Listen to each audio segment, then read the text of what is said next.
Hi, ladies and gentlemen. Anthony Jordan here, reporting for Lifestyle on Ben. A bit of a different backdrop from what you've seen me normally do, but you know what? When you have talent landing in the country, you will do everything and anything possible. So we're here in a very relaxed setting, more relaxed than usual. Don't worry, we will remain seated. No one's falling asleep here, because I have talent fresh from Canada in the man himself, Nkrumah. How you doing, sir? I'm fine. Greetings. How are you? I'm very well, thank you. I'm very well. So tell me, your first time in the UK, how are you enjoying the experience? I'm loving it. I love the UK. The UK is full of vibes, full of nice people. I'm getting a good reception from the UK. That's what I like to hear. That's what I like to hear. So before we get to you in the UK and what you're doing here, let's start. How long have you actually been in the music industry? Well, I started professionally in about 1993. But I've been singing I'm not really singing, I'm more of a DJ, sing-J style. But I've been doing it from I was a young boy in high school and elementary school, going into the hallways and, not to say it was a good thing, but missing class to write lyrics and impress the girls. And what happened was I wrote one lyric in, I think it was grade 9. I wrote a lyric and it was only 3 lines or 4 lines. And I went into the hallway and I saw these 2 girls and I just walked up to them and I just started to DJ to them. And they were like, "Oh, I'm cutie." Now from that, I say, yes, I just want to do. So.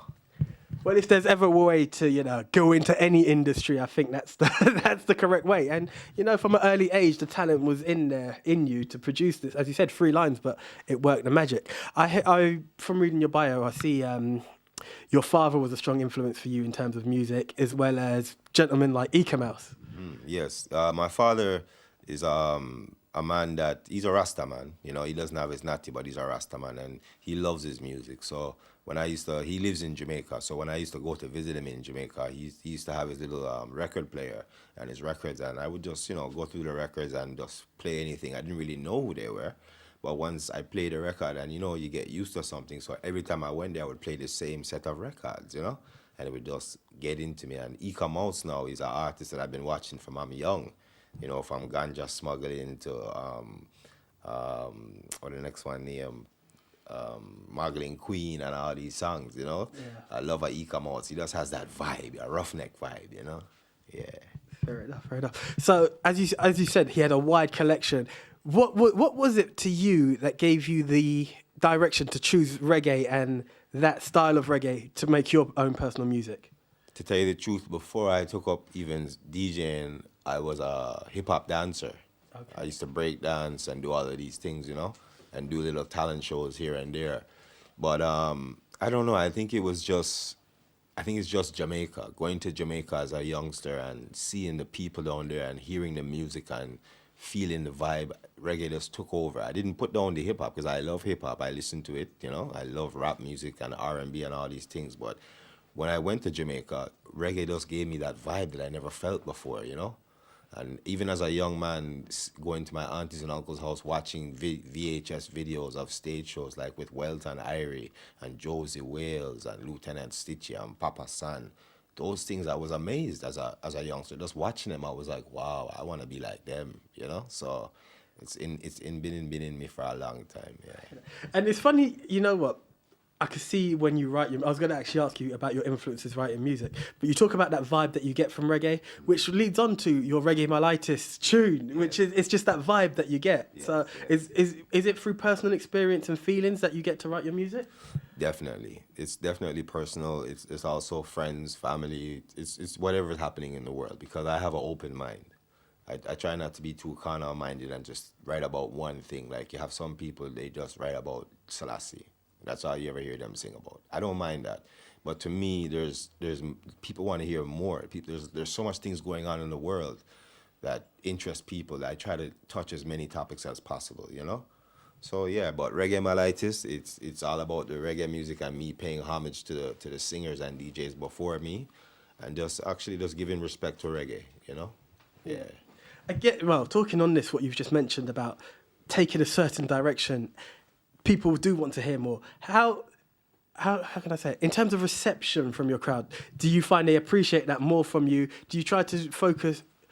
No, let me rephrase that. In a sense, you have an album and mixtapes coming out. Do you tend to give the variety throughout that, or would you prefer to have an album focus on one subject and then give it a different feel in another one? No, I like to touch as many topics as possible. You know, I'm not saying I'm the best at it, and I don't touch every topic, but I do give you a variety. I'll sing about the ladies. I'll sing about ganja. I'll sing about Selassie. I'll sing about cars. I'll sing about internet. I'll sing about, you know, whatever is relevant. I'll sing about it because it needs to be heard, you know. And if I can find my way of introducing it or even speaking of it to the people, then I'm gonna do it if it feels comfortable to me, you know. Sounds perfect. That seems the way to do it. Going back onto your hip hop background, have you ever been tempted to go into that genre of actually making hip hop records as well as the reggae? Well, I won't lie. When I'm at home by myself, I'm a rapper. You know, when I'm Okay. in my individual zone and nobody's around me, I try to rap here and there, but it's not me. You know, I kind of stick to my lane. You know, I love the music, the hip hop music, but to me, it's like it's not something you just pick up. Just like being a reggae artist, you don't just wake up and say I'm gonna be a reggae artist unless you're born with it. You know, and I'm born in Canada, so the American influence is the hip hop, the reggae influence is Jamaica. In Canada, I don't even know what our genre of music is because we play everything. It's like a melting pot, you know. So maybe I don't know what our music would be, but the influence from America and the influence from Jamaica, I just felt closer to Jamaica because American, I don't speak the language so well, the accent, you know. But you know, to me, hip hop is a thing. It takes a lot of thinking, and they're good. They play with words a lot. I like how they do it, but I can't do it so well. So I just joke around in my house and throw a one and two line, and you know. Okay, so we won't put you on camera to give us any of those rehearsals. No, that's all fine. Again, that's a very interesting topic which you brought up. The Canadian market. The US has hip hop, Jamaica has reggae, but Canada is a very mixed market, which is interesting. How big is the actual reggae market in Canada? It's huge. The reggae market in Canada is huge. It's really starting to explode right now and get bigger and bigger because at one point the melting pot you would say is Toronto, Ontario. That's where most of the music was coming out of. But now you have BC, you have Vancouver, you have Edmonton, Calgary. All these places are getting involved, and music is spreading all over the place. You know, so the reggae scene in Canada is very big. You have Montreal, you have Quebec, you have Toronto, you have Halifax, you have Hamilton. Right now, they're keeping an award in Canada named the Juno Awards, which is basically the Grammys for Canada. Wow. Okay, so they have all music is involved in it, and it's a big television. It's on big TV, and it's in a big place, and it's almost like the biggest award you can get in Canada for music. So that's happening up soon. So, and there's a reggae category in there, and we have artists like Esco Levi. I don't know if you've heard of Esco Yes, Levi. yeah. He's nominated. We have Steele's nominated. Tasha T is nominated. Who else? That's all I can remember. Amoy is nominated. So, and these are all great artists, and every year they do the Juno Awards. So it's either you win again or somebody else is gonna win. So it's something they keep going, and I love that because they're building the industry for us. But to tell you the truth, there's a lot of reggae artists in Toronto and in Canada. Good stuff. Actually, saying that, I'm going back to your bio. You're actually televised as well, isn't it? Yes. In Canada, quite a lot, which is powerful. But talking of that, okay, we talk about the different genres. How is it being someone from outside of Jamaica going in to perform down there? What's the vibe like for you? It's a great vibe, but it's nerve wracking, because you're coming to another. It's just like I'm coming here to perform. Anywhere I go to perform that I've never been, or that I'm going to perform for new people other than where at my home, I feel kind of nervous, because I don't know how they're gonna take to me because everywhere is different, But the vibe in Jamaica is amazing because the people they love it, and the only thing is if you don't give them what they want, you're not gonna like it. They might buckle you or something like that. So those things you have to worry about. But other than that, you just keep your head straight, keep your heart clean and your hands pure, and pray and just go in at it. And then the vibe is great. They have getting good reception down there. Fantastic. In terms of recording, do you record mainly in Canada? Do you take yourself down to Jamaica to get that vibe to record down there? I have recorded in Jamaica. I've also, to tell you the truth, I've done a lot of recording most of my recording is done in Toronto, in Canada. But I've done some recording in Jamaica, and I've got some music sent to me from other countries to record. Like I have two songs on my mix CD. One is named Flirt, and one is named Prior.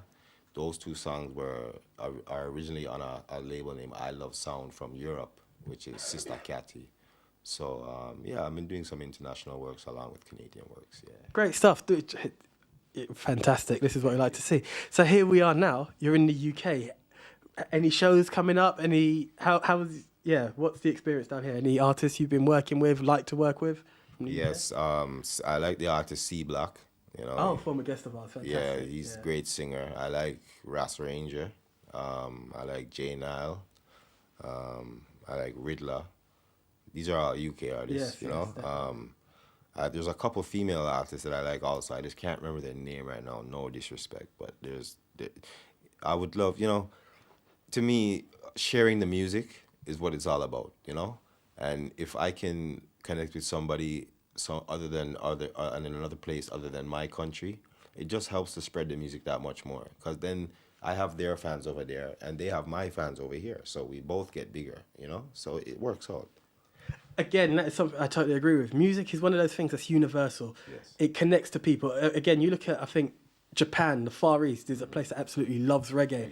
And people are so shocked by it, but it's that movement. And that is something I think more than any other genre reggae can do. Mm-hmm. Yeah, I mean, so yeah, and I think you're right. You just working with the different artists, connecting, building each other's fan base. Yes. It's a good thing. So from the UK, where are you off to next? What other countries are you planning to touch? To tell you the truth, I might be going to France. I'm not sure. We're trying to work that out. Or right now we have one of our artists on my label. I'm signed to our label named Tough Boys ENT. One of our label artists right now is in Poland. His name is Gloomy Grade. So you never know, I might go to Poland and meet Gloomy and see what we can do out there. But as of right now, the plan is to go back to Toronto. But anything can happen. You know, we're ready to work. That's the power of music. Talking of Tough Boys Entertainment, you may have noticed a T-shirt here, which I think we're going to have to give an extra focus on because the Tough Boy Entertainment logo is looking tough, if I may say so myself. We do like the look of that. So are you part of the management team of Tough Boys as well? No, I'm just a label. The management is Cliff and Andrea. Okay. They're the big people in the label, and we have Tom and we have Rusty. We have Rusty in Jamaica. There's a couple of people involved in the label. We have TG Flyboy, who's our artist on our label. Okay. We have Gloomy Grade. We have Kenny Bling. We have Ricardo. We have a couple of people on our label doing some works for us. Sounds like a very interesting label to look out for and some names to go through. So we've got this interview. People have heard a lot about the artist, the passion that's come through, but what they haven't heard is the voice. Is it possible I could put you on the spot, give you this mic, and you could give us a short a cappella into the camera? No problem. Thank you, sir. Yes, Ben TV. This is Nkrumah. Salute. Here it goes. She says she love my character. I as the actor. Wanna weigh me if you check the chiropractor. Or a medical doctor. Cause watch a man a reggae, my light is in a me lungs. Me catch it down in a Kingston. A reggae, my light is in a me lungs. In here, me catch it from a born Jamaican. Well, if you don't know what you're some information, the lyrical Dangra was a true Rasta man. I listen sound, artist and musician. Me sing a song with up on compilation. Well, listen, you know, this is the situation. Reggae, are you riding this here damn Babylon? It make you see, eat, hear and function. Well, easy Ben TV and all sexy woman. Cause she love my character. Selassie. Thank you very much. Round of applause on that one. Let's go. Right. To hear more of that track, here it is right here. Reggae Malitis by Nkrumah. How can they get hold of a copy of this track?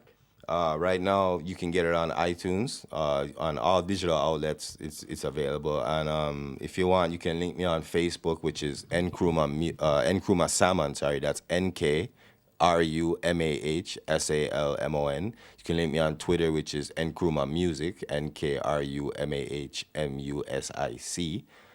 You can link me there for any information, or you can link me on the website at TUFFBOYZENT.com. And you can find my music there. Or if you see me on the streets or if you see me anywhere, give me a shout. I'll give you a copy. It's not a problem. Look at that. Look at the gentleman that he is there. Just stop him on the road, always ready, which we like to see. Thank you.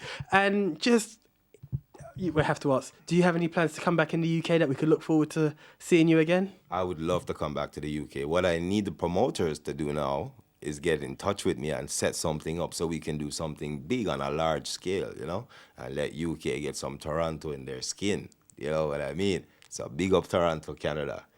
UK, I'm coming back whether you invite me or not.